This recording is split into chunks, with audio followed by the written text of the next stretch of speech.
You begin to see this with your kids. Если это как раз случай в вашем случае ребенок проблема именно сенсорной стимуляции, you need to give them more sensory information. They need to be very active. То есть нужно повышенный уровень активности, им нужно больше информации давать. So these are kids that should have physical activity again every 2 hours. Им важно каждые 2 часа, например, какую-то физическую зарядочку сделать. If you have a little trampoline, if you have rope things in your house, если у вас дома есть батут, или веревочная лестница, или какой-то турник, those balls now that you can bounce on. То есть есть вот эти гимнастические шары огромные, на которых можно скакать. If the kids are older, we have a boxing bag in the boys' house. У нас, например, в жилой программе у мальчиков висит груша боксерская. Okay. So they should have some kind of physical activity every 2 hours. То есть для детей с именно этой проблемой каждые 2 часа важно иметь физическую зарядочку. And you will see a difference. И вы увидите изменения в их поведении. Okay. Again, these are kids. Some kids will need this to calm down. They'll need more activity actually in order to calm down. Так интересно, что этим детям нужно большую физическую активность для того, чтобы успокоиться. Now, there's a very important moment. Есть один важный момент. So if you have a child like this and they need more activity in order to calm down, ребенок, которому нужно для того, чтобы успокоиться, поскакать, it's very important to not let them go more than 20-30 minutes. Очень важно, чтобы это было не дольше, чем 20, максимум 30 минут. Because if they go longer than this, then there's brain chemistry to where later on they will have a meltdown. Если больше 30 минут они будут заниматься высокой физической активностью, то спустя какое-то время биохимия мозга изменится, и у них все равно начнется истерика, потому что перенасыщение физической нагрузкой. So it's very important to note that. И очень важно поставить эту границу временную. So I just have one quick suggestion for those of you who have kids like this in your foster homes. Если в вашей семье вот приемный ребенок именно с таким нарушением сенсорной интеграции, it would be very interesting to experiment with allowing them to do their homework like sitting on one of these balls. Попробуйте дать им выполнять домашние задания, сидя на гимнастическом мяче. Or having fidgets, you know, do you have fidgets? Having fidgets right here while they're doing their homework. Или есть игрушки такие мягкие, знаете, которыми они могут играть, всякие мячики надувные, или с мукой, с крахмалом, или все, что растягивается, чтобы они могли делать домашнюю работу и другой рукой играть. Yeah, I would encourage you to try that experiment. It might help them focus. Попробуйте, потому что это иногда помогает сфокусировать им внимание на уроках. Okay, one other way that this can look if they have sensory issues is that they don't know how to distinguish different sensations. Есть еще одно нарушение, когда дети не различают разные ощущения. Okay, for example, this is often with touch. Например, в прикосновении они силу свою не могут контролировать. They cannot distinguish between, for example, a soft touch. Например, они не могут понять, они мягко сейчас прикоснулись, Or hard или touch. они больно сделали. Okay, their brain cannot process this. У них мозг не в состоянии обработать эту информацию. My younger daughter had some sensory issues. У моей младшей дочери вот проблемы именно такого характера. And she would always come to want to say hello to her friends and give them a nice little pat. И она обычно подружек своих приветствовала таким шлепком, дружеским. Бэм! И она как со всей силы вдарит.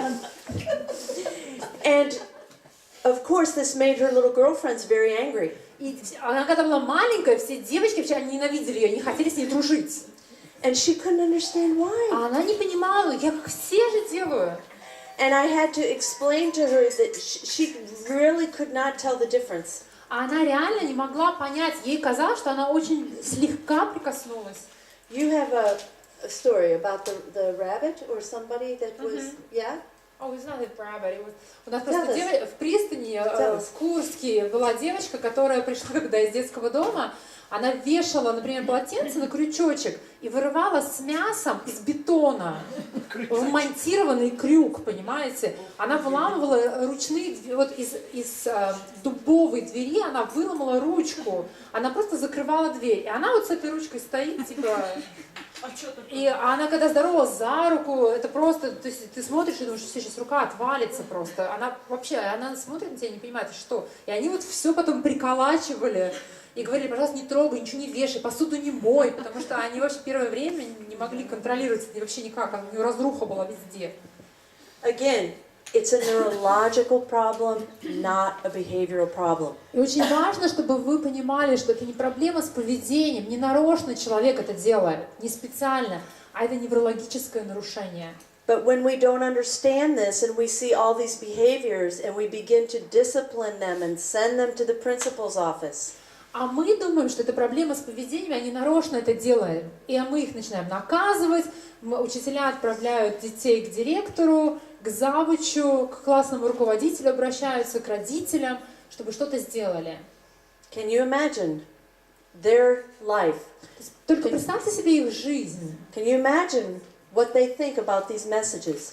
А что они думают? Получают ли они эту информацию? No one sees them, no one understands them, no one hears them. То есть никто их не слышит, никто их не видит, никто их не понимает. Okay? And so when you begin to understand this, you will treat their behaviors much differently. Если вы понимаете, что это не нарочно они делают, вы с большим состраданием к ним отнесетесь. So we have sensory defensive. То есть у нас есть реакция сенсорной защиты. And in this situation, you simply need to teach them how to adapt by gradually exposing them. Если это случай с сенсорной защитой, вам нужно постепенно вводить то, что их раздражает, чтобы они привыкли.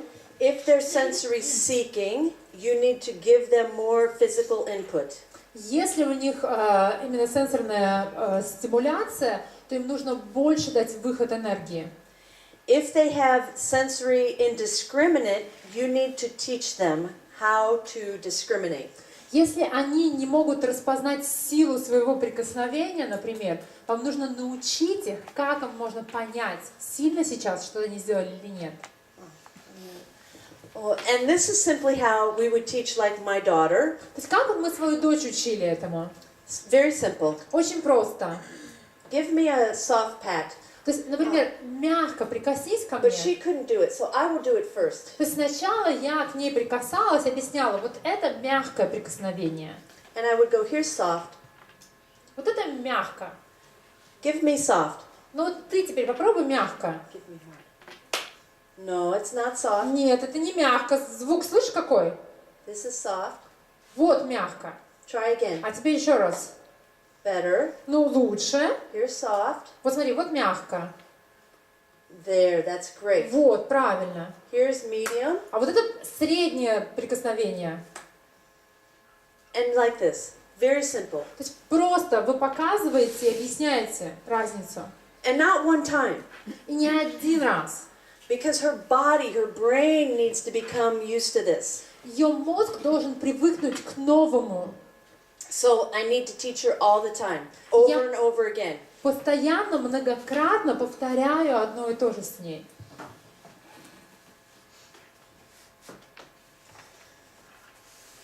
Again, these are all things we need to pay attention to in order to teach our kids how to be aware of their internal life so that they can have some control over their internal life. И напоминаю, что все эти вещи нам необходимо сделать, чтобы помочь им обрести контроль над своей внутренней жизнью, жизнью своего тела. And now we're going to talk about how to teach them to pay attention to their external environmental life. А теперь второй этап. Нужно научиться их с внешним миром обходиться. And one of the very important things here is to pay attention to transitions. И один из самых важных навыков, которых нужно обучить наших детей, это к изменениям, к переменам. Это 5-я страница. Okay, we're going to look at a couple of different transitions. Есть разного типа перемены. Do your kids struggle with transitions? Вашим детям легко даются переходы от одного вида деятельности к другим? Не очень обычно. Okay, again, this is a neurological problem. И это проблема неврологического характера. So think about if I said right now while you're writing, put it down, stop, we're done, we're leaving. Go, right now, go. Вот представьте себе, вы сейчас пишете, дописываете записи свои, я говорю, все, встали и вышли, немедленно. Okay, it's очень неприятно. Right? Неприятно же, да, когда тебя прерывают в процессе какого-то дела. We need to finish something, we need some time to organize our brains and stuff to move to the next thing. То есть для того, чтобы перейти к чему-то другому, нам нужно даже подумать, что мне нужно здесь забрать, чтобы перейти туда. They need a lot more time. Им нужно на то, чтобы перейти на другой вид деятельности, намного больше времени. Their brains need more time to organize. Для того, чтобы организовать мыслительный процесс, их мозг требует гораздо больше времени. Their brains need more time to close things down and finish. Для того, чтобы завершить какое-то дело, им нужно больше времени. And get ready to go to something new. И для того, чтобы начать что-то новое, им нужно настроиться, им опять нужно время. Okay, so there's several transitions I want to look at. Есть несколько переходов, на которые очень важно обратить внимание. And one is daily transitions. Первое – это переход от одной деятельности к другой в течение дня. So we as parents and caretakers, we need to be always 1 or 2 or 3 steps ahead of our kids. Мы, как те, кто заботится о наших детях, должны думать на 2-3 шага вперед. We need to be aware that transitions are going to be difficult for them. Если мы убеждены, что перемены дадутся им с трудом, and so we need to prepare them and the situation. Нам нужно подготовить не только их самих, но нам нужно подготовить все окружение. So, for example, usually the mornings are very difficult. Например, утро – это самое сложное время дня. Is it difficult for you Трудно guys? вам поднять их, собрать в школу, отправить куда-то? Okay. No? Okay. So, for people who's difficult in the morning to get up, we need to think about this. То есть, если вам самим, кстати, трудно вставать с утра, вы поймете, And о чем think, мы говорим. how can we do this better? Подумайте, как нам организовать утро таким образом, чтобы облегчить им. Maybe they need to go to bed earlier. Например, раньше укладывать спать. Or maybe we need to prepare their clothes in the morning, whatever clothes they're wearing, have their rucksacks already ready, everything ready. Может быть, нужно собрать уже, убедиться, что с вечера собран рюкзак в школу и приготовлена одежда на следующий день, включая даже носки, трусы и все остальное. Okay. So the transitions are difficult. We need to know that. We need to prepare for that. The more that they can be predictable, the easier it will be for you. Для них и для вас важно, чтобы это было предсказуемо, чтобы все было продумано заранее. And so there's many ways that you can make it predictable, and you can draw a weekly chart of what's going to happen in the week. Как сделать это предсказуемым? Например, иметь расписание на неделю вперед и вывесить его где-то на видном месте. It's very helpful for them to see it. Для них очень важно визуально, чтобы видеть что-то. Some kids actually need to carry 3x5 cards in their rucksack. То есть некоторым детям мамы, например, пишут прямо записочки на каждый период дня. У них есть своя записочка, что они делают и где, и сколько это времени. Yeah. So they can look and they can prepare. Например, они в рюкзаке носят эти записочки, они посмотрели, хорошо, вот что у меня сейчас. If it's possible, at home you need to give them warnings when you want them to transition from one activity to a next. Когда они находятся дома, очень важно давать им предупреждение, например, за 5 минут, до того, как вы хотите, чтобы они перешли к другому виду деятельности. And it's better to start with 15 minutes and then 5. Вообще лучше всего начинать с 15-минутного предупреждения, потом сделать 5-минутное предупреждение. Okay. If they are in the middle of a project it is very important to either let them finish or allow that to stay there so that they can finish it another day. Если они работают над каким-то проектом, все что угодно, очень важно либо дать им возможность закончить в этот день, если это невозможно, оставить это так, чтобы они могли вернуться к этому проекту позднее. Okay. So a mother in St. Petersburg that I'm working with, her daughter is struggling with sensory issues. Одна мама в Санкт-Петербурге, у нее дочь с проблемами вот именно сенсорной интеграции. Her daughter is 8. У нее дочери 8 лет. And she said every night before bed we have a bedtime routine.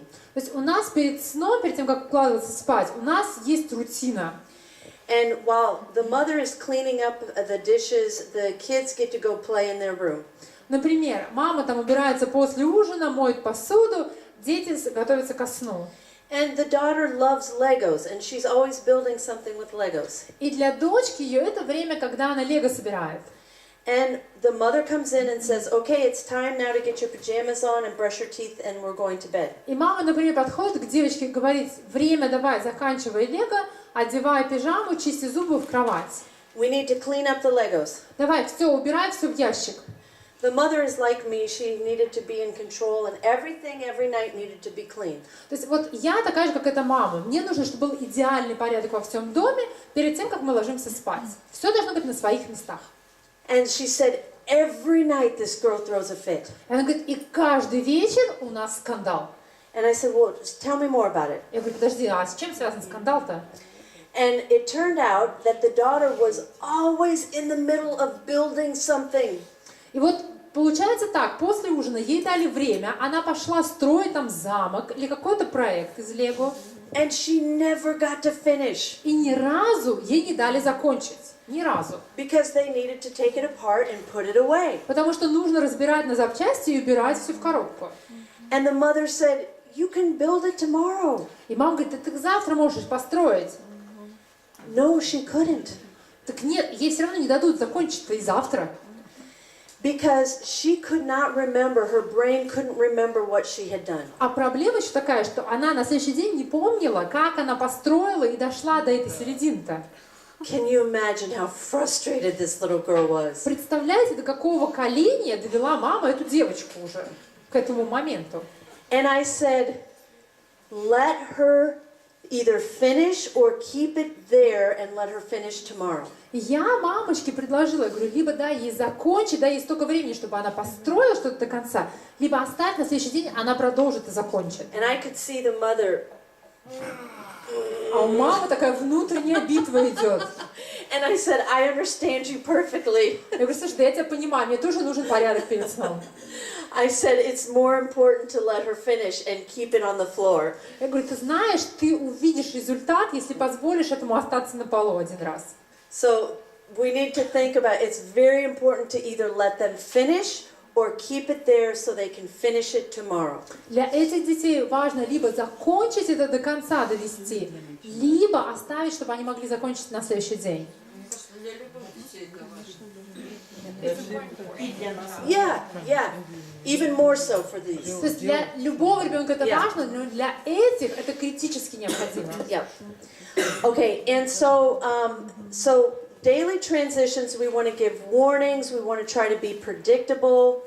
То есть если у вас есть предсказуемая смена деятельности, предупреждайте ребенка заранее. We want to, did I say predictable? Yes. Be predictable.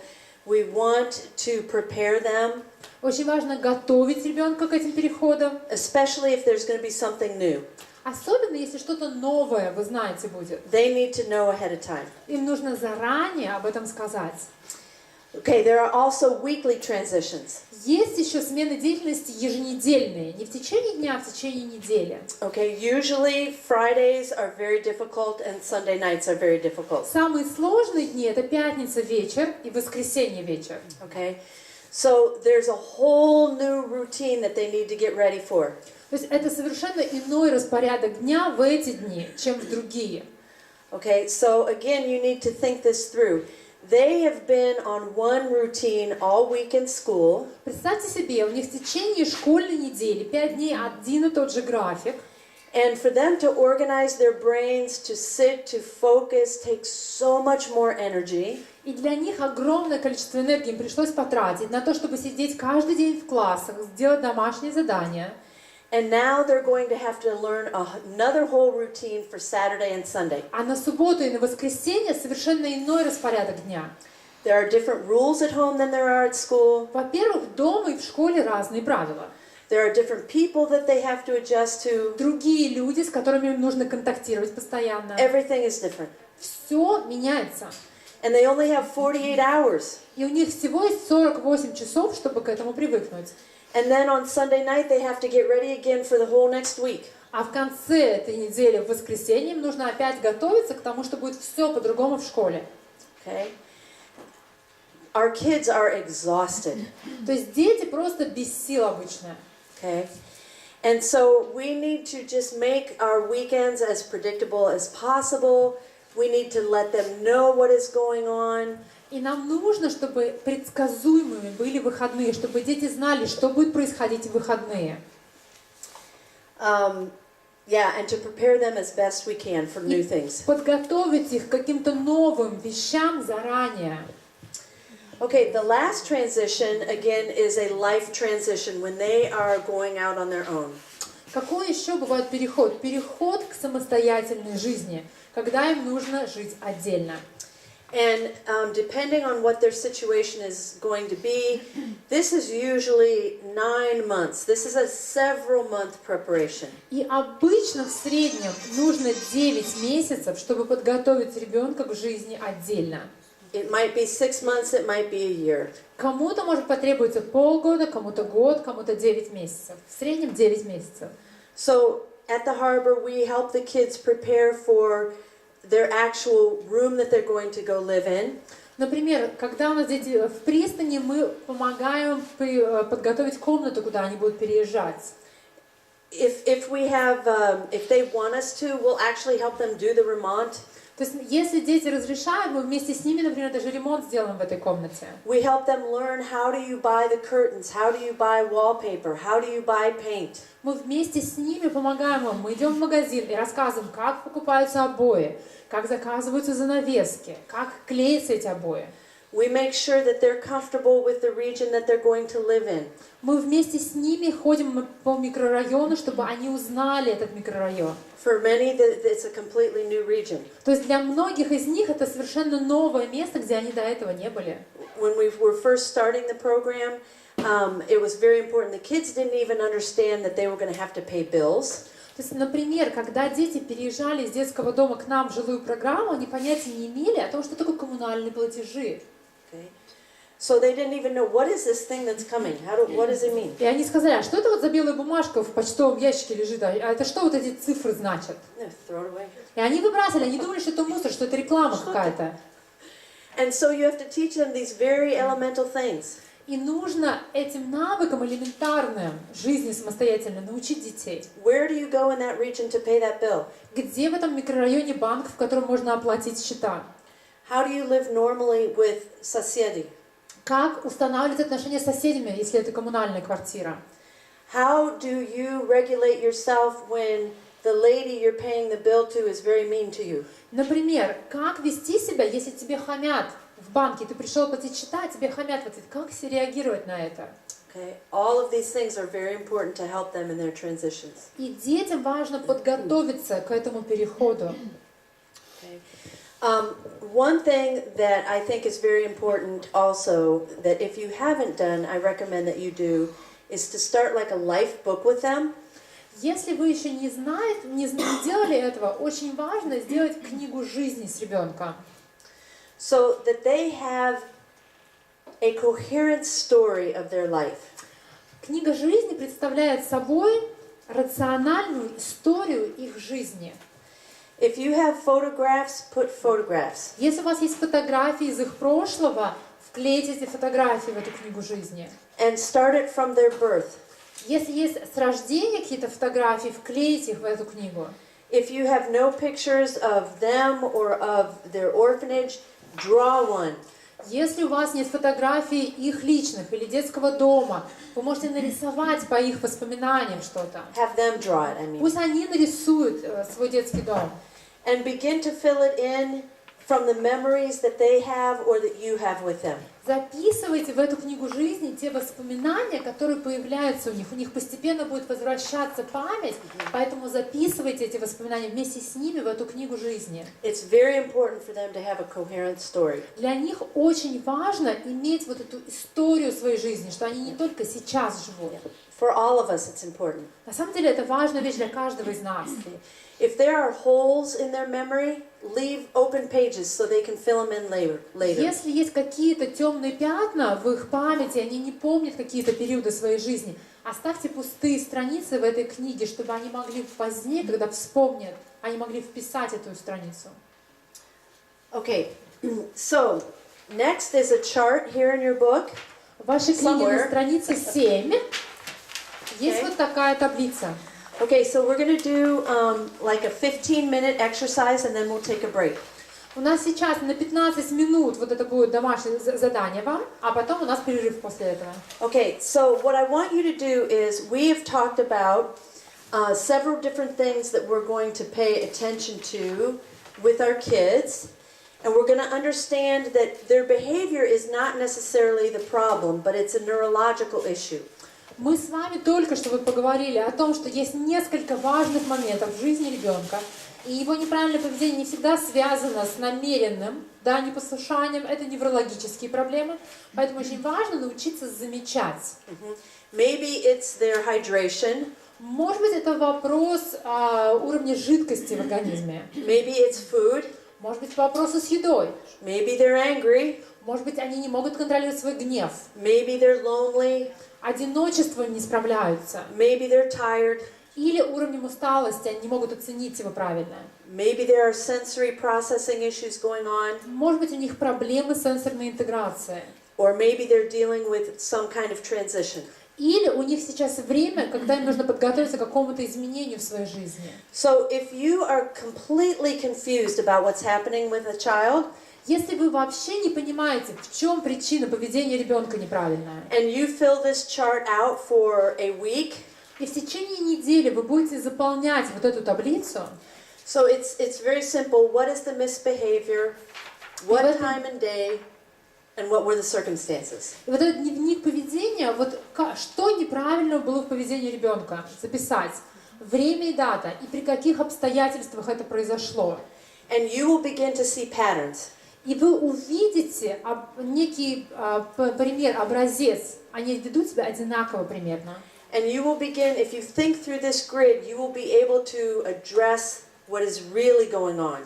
И благодаря этим наблюдениям вы сможете понять причину поведения такого и разобраться уже с ней. So just take 10 minutes and think about maybe some of the kids that you're confused about, that you're working with, and see right now if you can't think of maybe what else might be going on. И если у вас есть какой-то сложный, особенно ребенок, попробуйте сейчас в течение 10 минут написать свои наблюдения, что происходит, когда, какие проблемы. And think about if maybe you can come up with something that is happening. И, может быть, вы сможете понять, а в чем причина того, что происходит. If you're in a group that you're all dealing with the same kid, talk about it together. Если у вас есть в группе люди, которые знают этого ребенка, обсудите все вместе. Okay? So let's take about 10 Хорошо? minutes and do that. 10 минут.